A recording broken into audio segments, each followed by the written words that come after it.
Bonjour à tous, Utep. Mon nom est Bangman, je suis africain.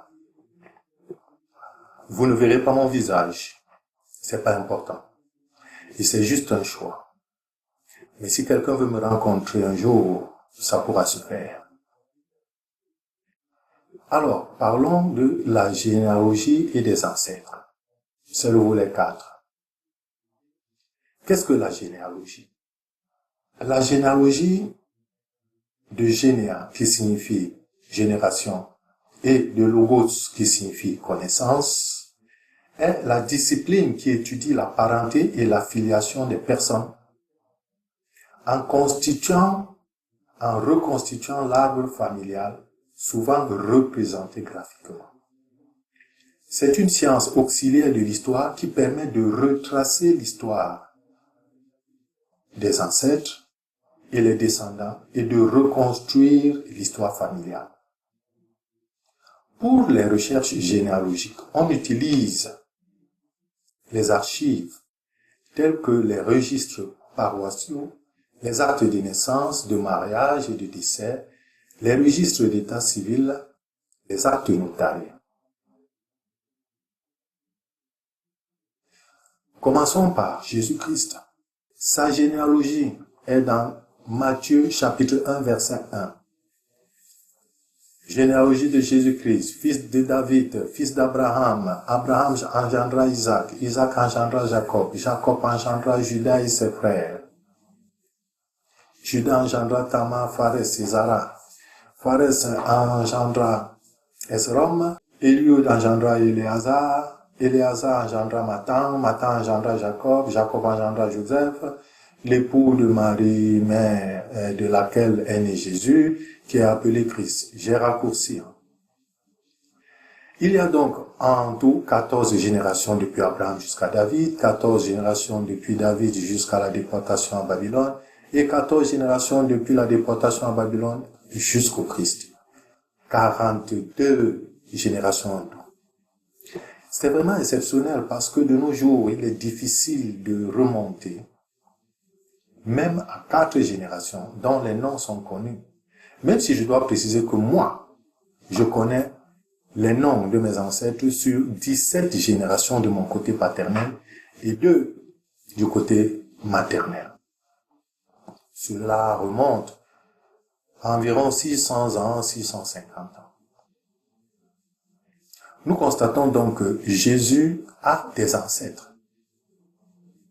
Mais on dit qu'il est Dieu. Donc, Jésus a des ancêtres, mais on dit qu'il est Dieu. Ça donne à réfléchir, n'est-ce pas?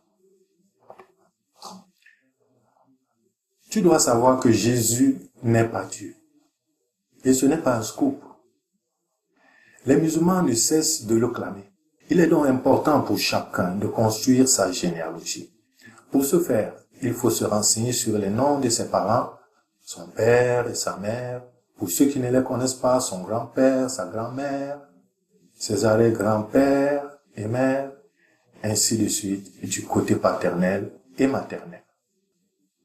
L'arbre généalogique est composé de tous les défunts de la lignée de son père, mère, grands-parents, frères, sœurs, oncles, tantes, cousins, cousines, neveux, nièces. Ce sont les ancêtres biologiques. Tous les défunts proches parents, à savoir les tuteurs et tutrices, les pères et mères adoptifs, les frères et sœurs consanguins. Tous les défunts que l'on choisit en fonction de ses centres d'intérêt dans les domaines professionnels, amicaux, sociétals. C'est à chacun, après avoir établi son arbre généalogique, de choisir qui fera partie des défunts et ancêtres qu'il va contacter et qu'il va honorer plus tard. Les catégories des ancêtres. On parle de défunts, d'aïeux ou d'ancêtres. Qu'en est-il? Le défunt est tout simplement quelqu'un qui est décédé.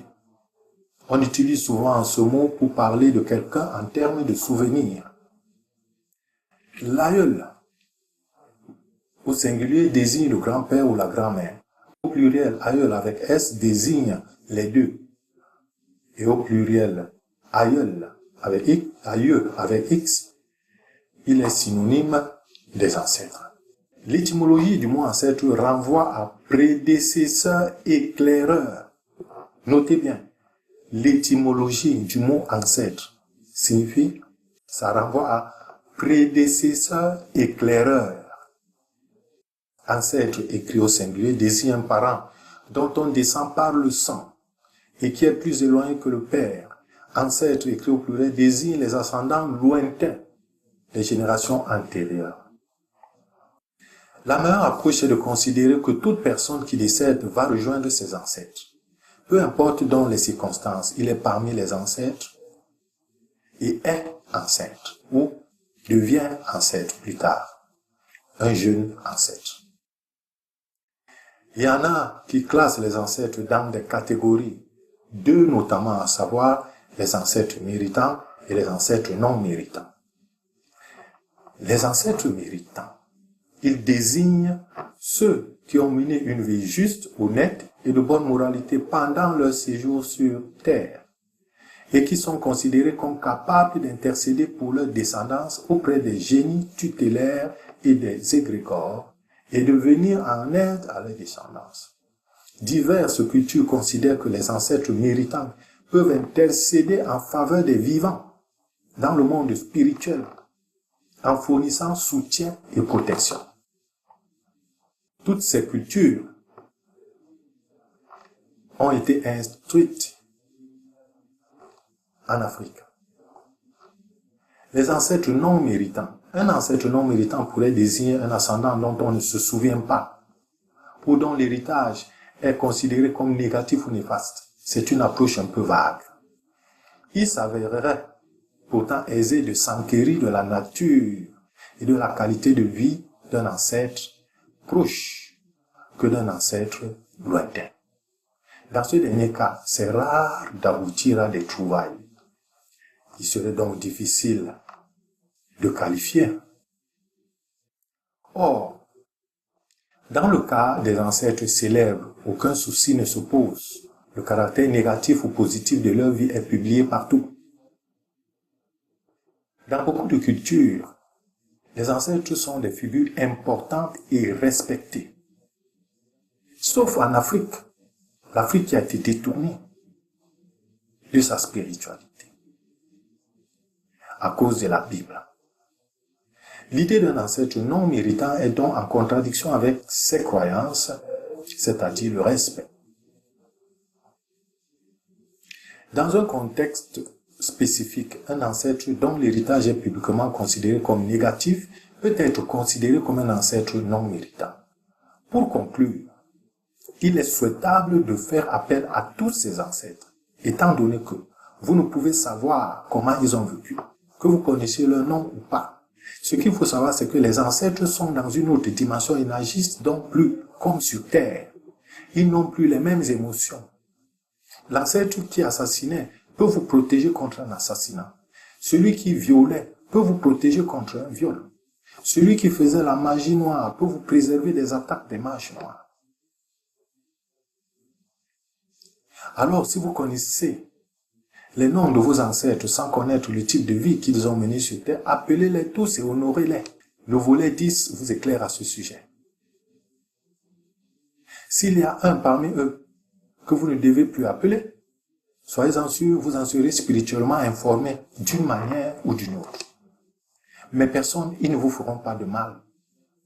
Le problème avec les ancêtres, qu'on appelle aussi non méritants, c'est surtout aussi le cas de ceux dont on dit souvent qu'ils ont été vendus.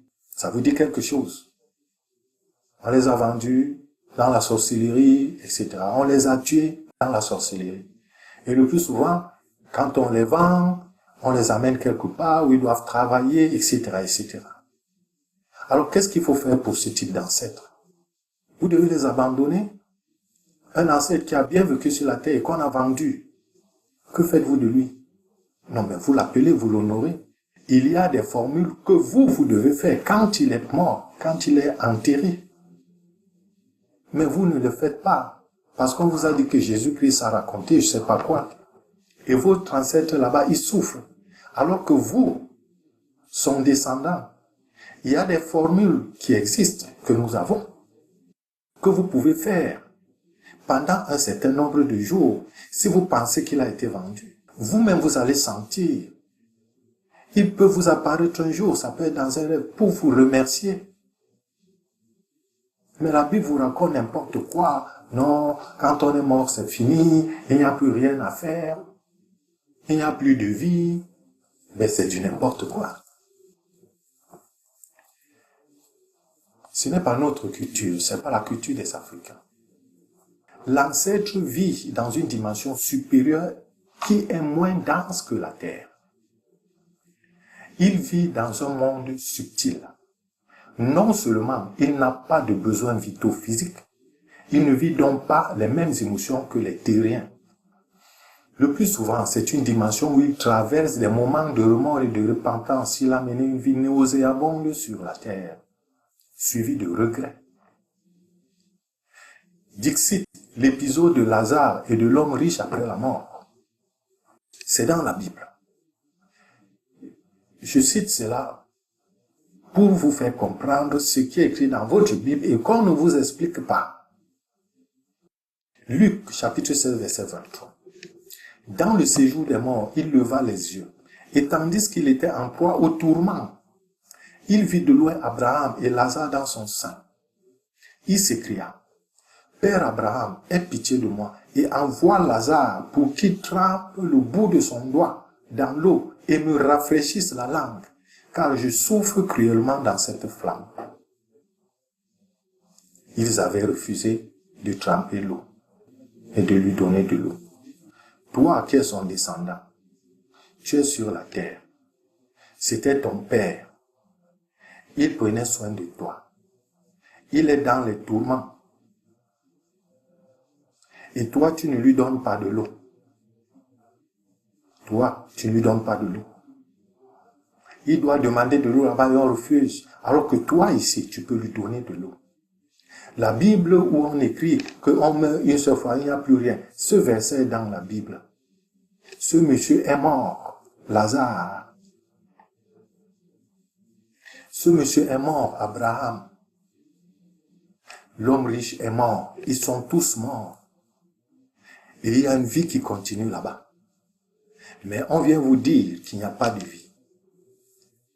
Ils ont même des difficultés à mentir. Nous sommes tous tombés dans ce panneau. Mais nous avons ouvert les yeux. Le moment, c'est pour toi maintenant d'ouvrir les yeux. Et tu ne le fais pas seulement pour toi. Tu le fais pour ta descendante et pour ton peuple. Tu dois te reconvertir, revenir aux sources. Vous comprenez donc que la vie continue après la mort, mais pas de la même façon. Pourtant, la Bible du plagiat falsifié nous informe que tu es poussière et tu retourneras à la poussière. Genèse 3, 19. C'est à la sueur de ton visage que tu mangeras du pain, jusqu'à ce que tu retournes dans la terre, d'où tu as été pris, car tu es poussière et tu retourneras dans la poussière. Ensuite, elle nous dit dans Ésaïe 8, chapitre 8, verset 19, « Si l'on vous dit, consultez ceux qui évoquent les morts et ceux qui prédisent l'avenir, qui poussent des sifflements et des soupirs, répondez, un peuple ne consultera-t-il pas son Dieu? S'adressera-t-il aux morts en faveur des vivants? » Mais le héros de la Bible, le Seigneur Jésus-Christ,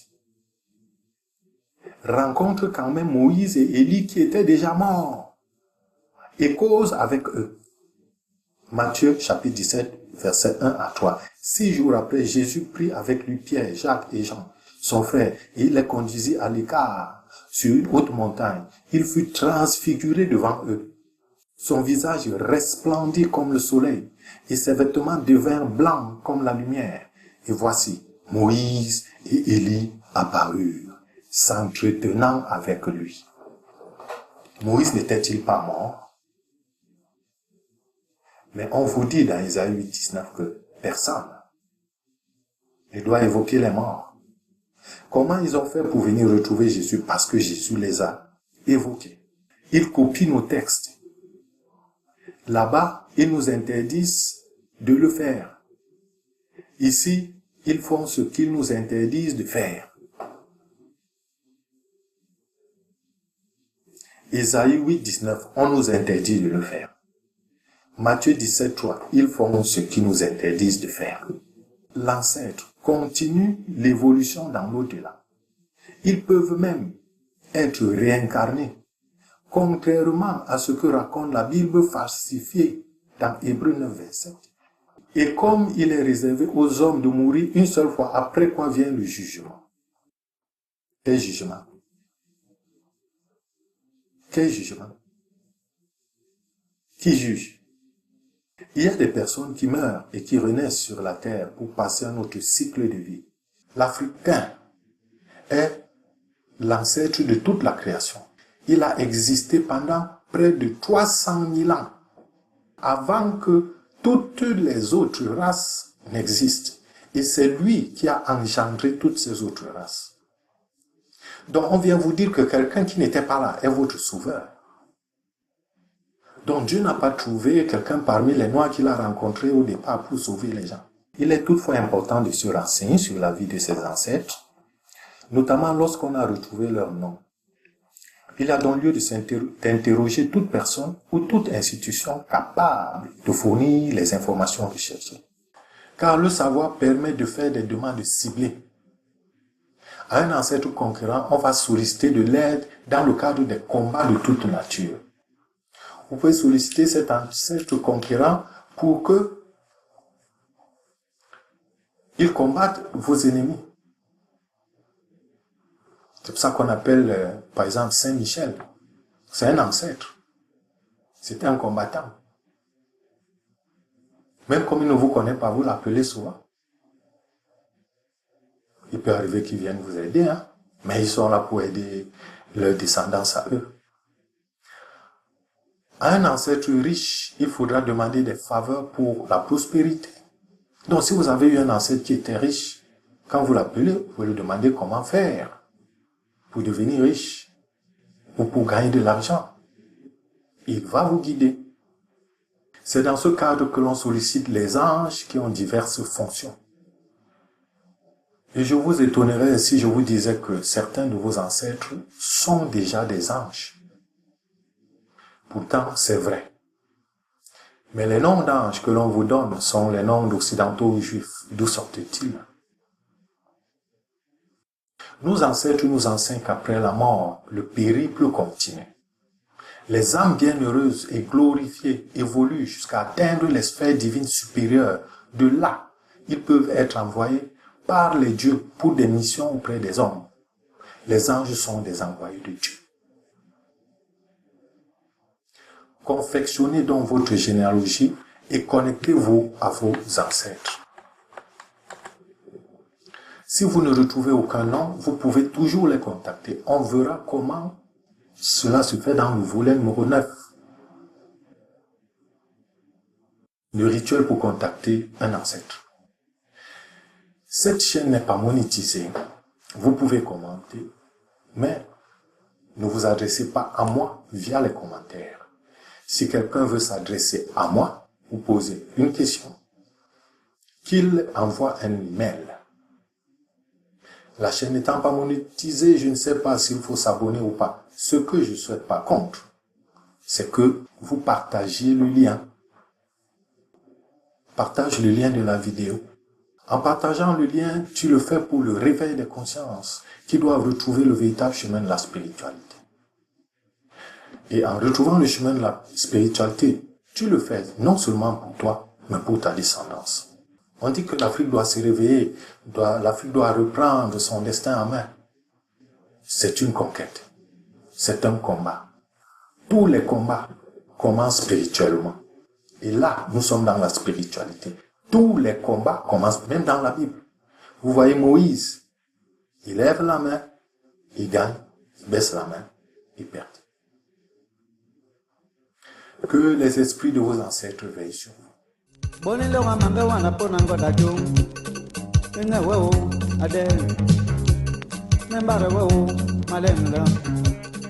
Singil sukunde gona manga wada bato banon